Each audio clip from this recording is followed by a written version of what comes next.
Salam sejahtera, saudara yang kekasih. Salam hangat kembali untuk saudara dimanapun saudara berada. Saudara, ini bagian terakhir kita memikirkan tentang doa Bapa kami dengan pokok pikiran. Karena Engkaulah yang mempunyai kerajaan dan kuasa dan kemuliaan sampai selama-lamanya. Amin. Yaitu bagian terakhir dari doa Bapa kami dalam Matius pasal 6 ayat 13 bagian B. Saudara, bagian akhir ini adalah merupakan satu doksologi. Doksologi artinya tindakan pujian kepada Allah untuk kemuliaannya. Nah, doksologi ini diberi tanda kurung, saudara, karena memang di dalam manuskrip yang paling terbaik tidak ditemukan. Namun, kalimat ini rupanya sudah digunakan di gereja mula-mula, di dalam ibadah mereka. Dan harus diakui memang, tambahan ini merupakan sesuatu yang sangat indah sekali. Karena apa? Karena memang merupakan satu closing atau satu penutup yang sangat manis dari doa Bapa kami. Yaitu sikap yang memuliakan Allah yang harus ada di dalam kehidupan doa kita. Karena untuk memuliakan dan kemuliaan Dia, kita berdoa. Kita berdoa bukan untuk kemuliaan kita. Dan kemuliaan itu dinyatakan melalui kehidupan kita, yaitu merupakan buah dari doa kita. Nah, itu mata rantai yang gak bisa diputuskan, saudara. Kita berdoa supaya kemuliaan Dia dinyatakan. Dan kemuliaan Dia dinyatakan melalui kita. Sehingga doa kita berbuah menjadi satu tindakan nyata. Dan tindakan nyata itu membuat orang harus berkata, sungguh Tuhan hidup dalam hidup mereka. Karena Engkaulah yang punya kerajaan, ya Allah, dan kuasa dan kemuliaan sampai selama-lamanya. Engkau yang punya kerajaan. Nah, istilah kerajaan, saudara, harus kita pahami di dalam satu perjalanan waktu yang tidak pernah berhenti. Dulu, sekarang, dan yang akan datang. Dulu dari kekal kepada kekal. Dulu dan terus berjalan dalam bilangan waktu. Dulu. Kerajaan Allah dulu ketika Kristus menggenapi keselamatan bagi manusia untuk kasih Allah. Ketika kerajaan itu masih samar-samar. Ketika kerajaan itu masih dalam bentuk nubuatan. Ketika kerajaan itu belum menjadi tuntas. Sekarang telah menjadi tuntas di dalam Yesus Kristus di waktu yang lampau. Sehingga ketika Kristus menggenapi keselamatan, Dia berkata, kerajaan Allah sudah dekat, bertobatlah. Itu Dia membicarakan tentang dirinya. Yang datang oleh karena kasih Allah untuk umat yang dipunyainya. Dan umat yang dipunyai harus menerima kerajaan itu. Engkaulah yang punya kerajaan. Kerajaan Allah yang luar biasa. Sekarang, yaitu ketika manusia bebas dari dosa, saudara. Lalu hidup sesuai dengan kehendak Allah. Di mana kerajaan Allah dinyatakan dalam hidup manusia. Bukan sekedar menteladani, bukan sekedar pola moral hidup yang baik. Tetapi hidup yang menyelamatkan. Hidup yang meneguhkan, hidup yang menguatkan. Yang mengakibatkan munculnya perbuatan-perbuatan yang sesuai dengan anugerah keselamatan yang sudah diberikan. Selamanya. Kerajaan itu bersifat selamanya karena eskatologis. Sampai Dia datang kembali sesuai dengan apa yang dikatakannya. Mengangkat kita bersama-sama dengan Dia. Hidup di dalam kesempurnaan, di dalam kekekalan sana. Kerajaannya tetap selama-lamanya. Dialah yang punya kerajaan itu. Dialah yang mempunyai masa lampau, Dialah yang mempunyai masa kini, Dialah yang mempunyai selama-lamanya. Di dalam kerajaan itulah kita hidup, di dalam kerajaan itulah kita berharap, dalam kerajaan itu kita diselamatkan. Di dalam kerajaan itulah kita harus mentaati setiap apa yang menjadi ketetapannya. Saudara yang kekasih, Dia yang punya kerajaan itu, kepada Dia kita berdoa. Dia yang mempunyai hidup kita, kepada Dia kita berdoa. Dia yang menebus kita dari dosa, yang membimbing kita dalam kehidupan sesuai dengan kehendaknya, dan Dia membawa kita untuk menyongsong hari kedatangannya. Di dalam Dia kita berdoa. Kalau begitu, bagaimana mungkin kita berdoa tidak dengan rasa hormat, saudaraku? Bagaimana kita mungkin berdoa hanya dengan mengucapkan kalimat dan kata sebagaimana kebiasaan yang kita lakukan di dalam gereja, tanpa makna lagi? Wow, ini harus hati-hati sekali, bukan? Jadi kerajaan Allah yang sudah ada dulu, sekarang, dan yang akan datang, hidup dalam kehidupan orang percaya. Maka dalam kehidupan spirit seperti itulah mereka berdoa. Di dalam pemahaman kesadaran Allah yang sudah menolong itulah mereka berdoa. Engkau yang punya kerajaan, ya Allah. Kepadamu kami tunduk dan memasrahkan diri kami. Engkau yang punya kuasa. Saudara, ini sangat menarik sekali. Pemilik kerajaan adalah pemegang kekuasaan. Karena Dialah yang punya kerajaan, maka sudah pasti Dialah yang punya kekuasaan. Nah, jadi saudara, di dalam hal ini sangat menarik sekali. Antara kerajaan dan kuasa adalah dua kata yang memang tidak bisa terpisah. Menjadi satu nada yang sangat indah. Kerajaan dan kuasa adalah milik daripada Allah Bapa di dalam surga. Ya. Dalam Mazmur 103 ayat yang ke-19 dikatakan begini. Tuhan sudah menegakkan tahtanya di sorga, dan kerajaannya berkuasa atas segala sesuatu. Kerajaan dan kuasa itu dua-dua ada menjadi satu. Milik siapa? Miliknya Allah.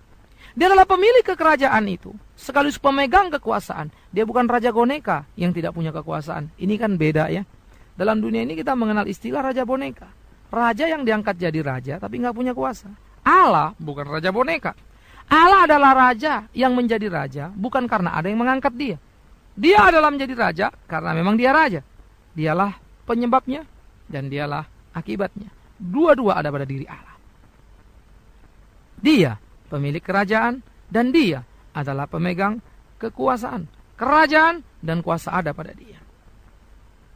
Yang kedua, saudara, yang kita perlu pikirkan dari bagian ini adalah karena Allah yang berkuasa atas segala ciptaannya. Maka seluruh ciptaan ada dalam kendali Allah. Seluruh ciptaan ini ada yang memperoleh anugerahnya oleh karena belas kasihannya. Maka seluruh ciptaan yang seharusnya binasa dan mati, masih ada yang diselamatkan. Betapa kita bersyukur.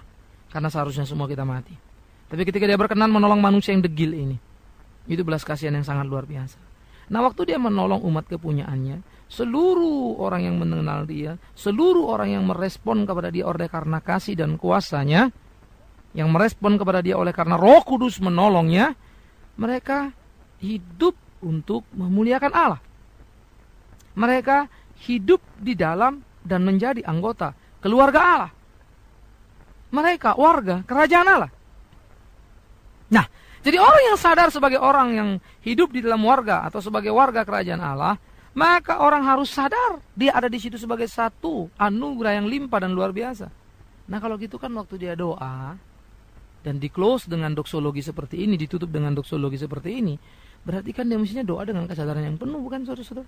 Bahwa dia sedang berbicara kepada Allah yang sudah menjadikan dia warga sorga, padahal tadi dia warga maut, warga kebinasaan. Maka yang ketiga, engkau yang punya kuasa menjadi satu pengakuan orang-orang percaya atas kedaulatan Allah di dalam menetapkan keputusannya. Karena itulah waktu dikatakan di atas, berilah kami hari ini makanan kami yang secukupnya. Berapa cukup? Saya kan sudah sebut, saudara ya. Orang sekarang kalau doa selalu bilang minta yang detail supaya itu Tuhan kasih itu menunjukkan imanmu. Kalau minta mobil sebut mobil putih, Mercy tahun segini dan segala bla bla bla. Kalau makan sebutlah mungkin gitu ya, nasi capcay, ayam goreng, babi kecap dan jangan lupa sambal terasi karena kami orang Indonesia asli pribumi, gitu kali ya. Oh, saudaraku yang kekasih. Kita pikir Tuhan yang harus kita ajari untuk menyediakan menu makanan kita. Yesus enggak seperti itu. Seringkali orang menyebut itu doa orang beriman. Seakan-akan Yesus tidak lagi beriman. Karena Yesus cuma doa, berilah kami hari ini makanan kami yang secukupnya. Itu kan bisa dipertanyakan, berapa cukup? Saya sudah katakan di depan, engkau tahu berapa yang cukup bagi kami. Kalau aku kasih segini, maka ini pengakuan kita. Engkau berdaulat atas keputusanmu ya Allah. Karena kaulah yang punya kuasa. Lakukanlah seperti apa yang kau mau. Yang kau tahu baik bagi kami. Karena kami hanya berhak untuk menerima, tidak berhak untuk menggugat engkau. Karena kami hanya berhak untuk menerima, tidak berhak untuk mengatur engkau. Saudara, hak menerima pun hak yang dianugerahkannya pada kita. Bagaimana kita mau menggugat dia atas kedaulatannya? Maka itu dalam doa, tunjukkan kerendahan hati. Memintalah dengan kesadaran yang penuh. Dia yang tahu apa yang baik bagi kita dan dia berkuasa, berdaulat penuh untuk memberikan apa yang dia mau berikan dan tidak untuk apa yang dia tidak mau berikan. Jadi saudara, berkuasa berarti dengan segala kesadaran dan kerelaan kita menerima ketetapan Allah. Apapun yang baik, dia tahu bagi kita. Jadi jangan atur Allah ya. Anda boleh minta apapun dalam hidupmu, tetapi kenapa tidak belajar untuk menjadikan permintaan itu sebagai rasa syukur dalam hidupmu? Kalau bisa, mengapa tidak? Saya tidak katakan meminta salah. Tetapi kalau saudara meminta dan merengek terus tolong sembuh, tolong ini. Apa saya pikir-pikir saudara, kenapa nggak belajar mata? Syukur aku sakit Tuhan. Kuatkan, teguhkan untuk menikmatinya. Kalau engkau mau sembuh, engkau tahu kapan engkau menyembuhkan aku. Tapi yang penting bagiku dalam apa yang ku alami, beri aku kekuatan untuk selalu berharap padamu. Itu mestinya dong doa kita saudara.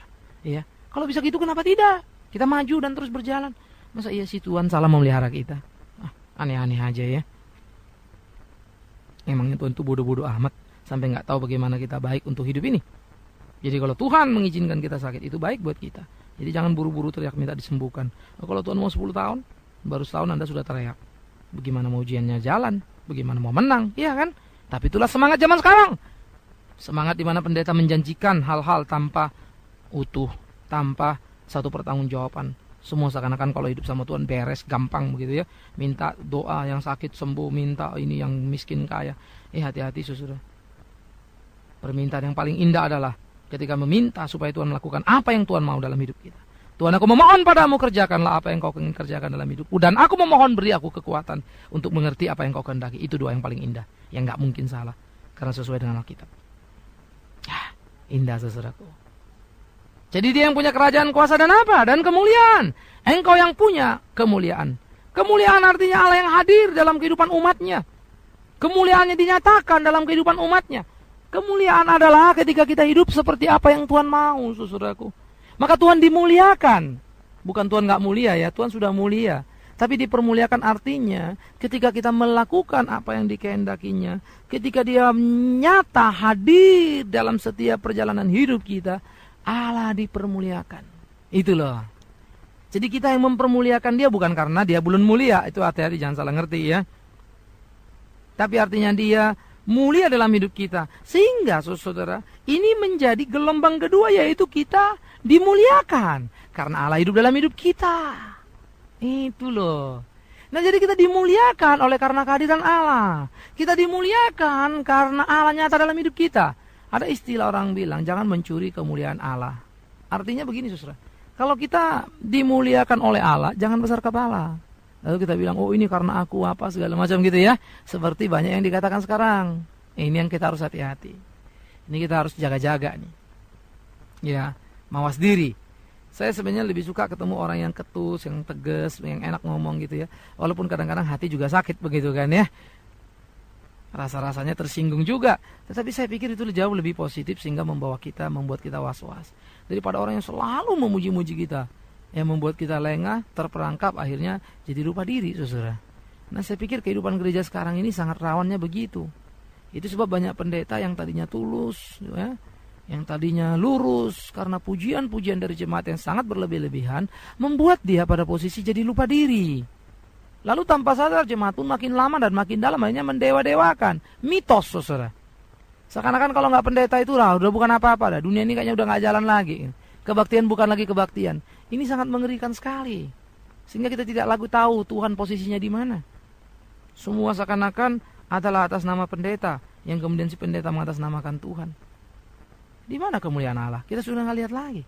Nah, ini kita harus hati-hati saudara. Berapa banyak kita terjebak pada situasi seperti ini. Pengkultusan-pengkultusan ini harus dihindarkan. Karena kemuliaan hanya untuk dia. Kemuliaannya yang mengatasi. Kemuliaannya yang lebih tinggi dari apapun yang ada di muka bumi ini. Maka kemuliaannya bisa memuliakan anaknya yang paling hina sekalipun. Maka kemuliaannya bisa memuliakan anak-anaknya yang sangat najis sekalipun. Maka kemuliaannya bisa memuliakan orang-orang kita-kita yang tidak mulia. Sehingga kita mempunyai nilai di dalam hidup kita. Karena itu saudara yang kekasih, ini menjadi penting kita sadari dalam hidup kita. Kalau kita berdoa, seharusnya kita memuliakan Tuhan. Kalau kita berdoa, seharusnya kemuliaan Tuhan yang dinyatakan. Nah, ini penting. Kadang-kadang di dalam doa ya, kalau orang gak separalel, gak sejalan dengan doa kita, lalu kita suka menyebut apa? Dasar dia belum mengerti, belum lahir baru. Kadang-kadang kita terlalu gampang sekali menghakimi orang ya. Aneh sebenarnya ya. Ini doanya lancar banget, tapi menghakimi juga lancar banget begitu. Padahal Tuhan bilang jangan menghakimi. Ya, engkau tidak punya hak untuk menghakimi. Kita harus menilai seseorang, kita harus melihat seseorang untuk waspada. Tapi kita tidak bisa menjatuhkan vonis pada seseorang dengan cara menghakimi. Nah, kalau saya bilang vonis bukan berarti orang yang mencuri tidak boleh dihukum ya, itu beda lagi. Tapi ada bagian-bagian tertentu yang kita tidak berhak, tetapi yang sering kali kita lakukan dalam hidup kita. Misalnya menentukan seseorang itu kafir apa enggak kafir ya. Menghujat seseorang itu dekat atau tidak dekat dengan Tuhan. Padahal kita tidak tahu banyak. Orang berdosa kan harus dikasihi, harus dipikirkan. Tapi harus juga dididik. Nah, ini perlu keseimbangan. Jangan juga gila-gilaan mengasihi tanpa hukum. Dan jangan gila-gilaan juga menghukum tanpa kasih. Balance, seimbang. Itu mesti jalankan dalam pemahaman yang sehat. Di dalam konteks pemikiran yang tepat. Nah, jadi saudara yang kekasih, kita melihat bahwa kemuliaan Allah sudah seharusnya membuat kita hormat di dalam berdoa. Bukan sebaliknya. Mengatur Allah untuk apa yang harus dikerjakannya. Kemuliaan Allah sudah seharusnya membuat kita mempunyai sikap yang sangat indah di dalam doa, yang tunduk dan pasrah percaya kepadanya, memasrahkan seluruh kehidupan kita. Oleh karena itulah, doksologi ini menjadi sangat manis dan indah. Engkau yang punya kerajaan, kuasa, kemuliaan, sampai kapan? Sampai selama-lamanya. Dari kekal kepada kekal, ya Allah yang kekal. Sampai selama-lamanya. Maka kita memasrahkan seluruh hidup kita kepada Dia.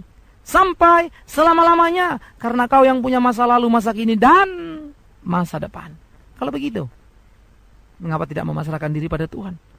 Bukankah indah doa Bapa kami? Karena memang betul-betul didasari dan disadari kepada kerinduan untuk mencapai masa depan di dalam dan bersama dengan Tuhan. Bagus kan? Coba saudara ingat kalimat itu lagi. Berilah kami pada hari ini makanan kami yang secukupnya. Tuhan yang menjamin makananku. Ya, Tuhan yang menuntun aku. Ampunilah kami akan kesalahan kami seperti kami juga mengampuni orang yang bersalah kepada kami. Supaya hidup kami penuh dengan belas kasihan, dengan cinta dan pengampunan. Karena Tuhan sudah lebih dulu mengampuni kami. Wah, indah ya. Dan janganlah membawa kami ke dalam pencobaan, tetapi lepaskanlah kami daripada yang jahat. Ya, kami jalan ke depan sana, kami tidak berdaya sendiri. Hanya dengan Tuhan kami mungkin. Hanya dengan Tuhan bisa kami selesaikan. Wow, indah. Sampai kapan? Sampai selama-lamanya ya Tuhan. Saudaraku, barulah akhirnya ditutup dengan kata amin. Ya, dan benar. Hanyalah pantas diungkapkan oleh mereka yang berdoa dengan benar dan hati yang tulus. Amin. Hanya patut diucapkan oleh mereka yang berdoa dengan hati yang jujur dan bukan yang munafik. Amin. Ya, dan benar ya Tuhan. Engkau pasti melakukannya di dalam hidup ini. Ya, dan benar ya Tuhan. Apapun yang Kau putuskan bagi kami, hanya pantas dinaikkan dengan hati yang sungguh, dengan motivasi yang lurus, yang jujur kepada Tuhan. Saudara, bagaimana saudara berdoa? Apakah saudara sudah berubah karena mendengar sesi ini? Lalu mulai belajar berdoa menyenangkan hati Allah. Mulai berdoa, bertanya apa yang Allah mau untuk aku kerjakan, bukan apa yang melulu aku inginkan dalam hidup ini. Berdoa dengan berkata, bukan kehendakku tapi kehendak-Mu yang jadi. Tetapi tentu bukan hanya dalam kalimat, tapi dalam sikap hidup sehari-hari kita, dalam perjalanan kita, supaya kita boleh memuliakan Dia.